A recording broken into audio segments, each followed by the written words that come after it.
So it looks like Daily Beast and New York Post and all these papers, maybe even Sky News Australia, lied because yesterday they said that, they were busy preparing for his funeral because he's a lot sicker than they have told the public and things are pretty grim, etc.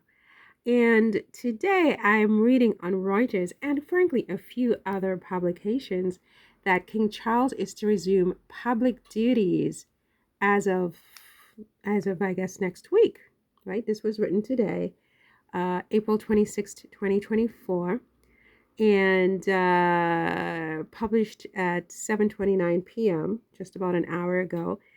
And yeah, so he's I mean, as sick as he is, I mean, they make you feel like he has one foot out of the grave. They just need to get him in the casket. And he's preparing his funeral, and then they tell you this. So it says here, London, April 26th. Britain's King Charles will return to public duties next week for the first time since being diagnosed with he makes good progress following treatment and a period of recuperation, Buckingham Palace said on Friday. It says here,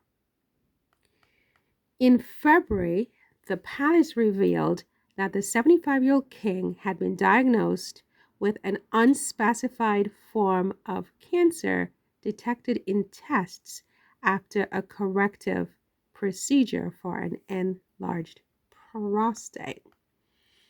Okay. It says here, although King Charles continued with official state business, the diagnosis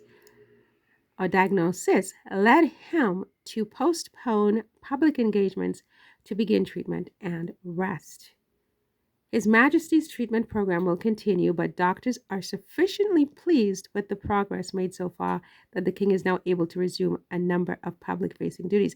So, I mean, one of two things happen. Either the insider who informed the Daily Beast and the New York Post and Sky News Australia and all of these other publications, that the king was basically on his last leg and it's pretty grim, it's horrible, he's really sick, it's a lot worse than they told us. Oh my gosh, William and even Tina Brown said that William and Kate are frighteningly close to having to take over, and they wanted to be away from the cameras to have a private life with their children. I mean, all of that. So they put the public's heart on fire on purpose. I think the insider either did this on purpose to sort of, make it a big news story that the king is actually starting public duties next week. It's like, now that we know what we know about them, they manipulate the press. They manipulate the news to get big news headlines and big news stories.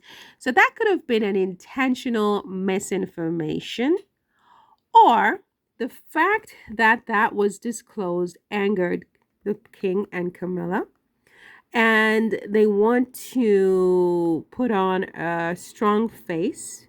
They want, it's, what do you say when people put on a face for their neighbors and the public? It's kind of like, they put on a face. So, they're pretending that everything is fine, because the thing is, if everything is not fine and King Charles is preparing his funeral arrangements behind the scenes, exactly how and when he'll start down the Westminster Abbey, and is it an open casket? What are the hymns that are going to be sung? What color robes? I mean, okay, black, but like with what, accoutrement, blue, red, whatever.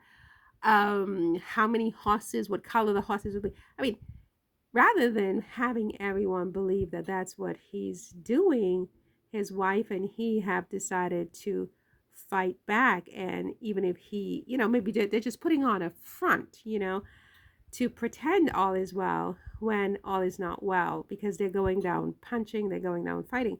So it's one of two things. I mean, either the person lied because they knew that he was going to be resuming duties and they wanted a bigger news story. They want to just keep the public guessing. They want to manipulate and, they do their thing. Or this is all an act by the king and Camilla. Which is it? I don't really know. And it doesn't even matter at this point. I mean, like I said, we're all going to croak, including all of us. I don't even want to say it. But none of us really knows when any of us is going to die. It's not even King Charles. He may look all sick and outlive a lot of us. So, you know, whatever. All the best, right? All the best. All the best until tomorrow, okay? When I have a scathing rebuke for something else he did. All right, that's it. I'm trying to make some pasta, you guys. See you in the next one. Take care. Bye.